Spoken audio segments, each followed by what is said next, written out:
La journée du 8 mars est mise à profit pour outiller les femmes du ministère du numérique et de la digitalisation et des médias sur les progrès, les défis et les réformes engagées depuis 2016 dans le secteur du numérique. La question relative à la cybercriminalité a aussi été abordée dans les échanges. Vous savez que le numérique nous amène dans un monde virtuel, dans un marché virtuel.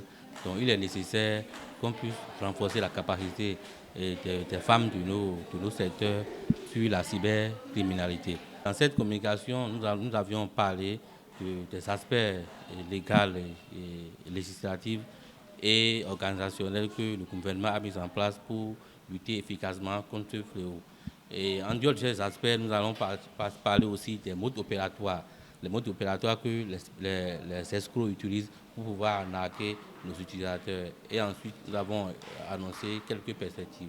Les participantes repartent mieux aguerries et prêtes à poursuivre la sensibilisation dans leur communauté pour une lutte plus efficace contre la cybercriminalité. Les communications, nous avons retenu que le secteur est un secteur promoteur qu'il faut vraiment engager.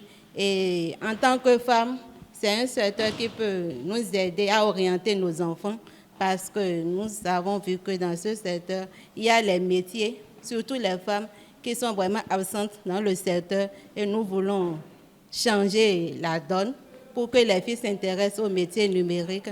Et cette sensibilisation, ça passe par les femmes. En tant que mère de famille, nous avons un rôle à jouer dans ce sens. Et en plus, il faut que les femmes contribuent à l'atteinte des résultats du secteur. Donc c'est pour renforcer en quelque sorte nos capacités pour que nous puissions aider Madame la ministre du numérique à atteindre les objectifs qui lui sont assignés. Merci.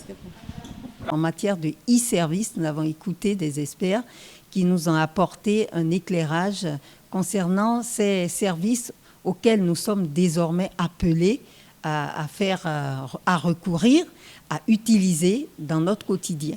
Et nous avons également écouté tout ce qu'il y a comme menace au niveau de l'espace cybernétique. Donc nous avons écouté et nous prenons conscience que les gaiements, c'est plus pour nous. Nous, les femmes, nous sommes désormais outillées et nous sommes les ambassadrices de ce créneau-là avec Madame le ministre pour porter plus haut et plus loin les ambitions dans le secteur du numérique. À l'issue des travaux, ces femmes du ministère du numérique et de la digitalisation ont réaffirmé leur volonté à soutenir davantage la ministre Aurélie Adamsoulé Zoumarou dans l'atteinte des objectifs du secteur.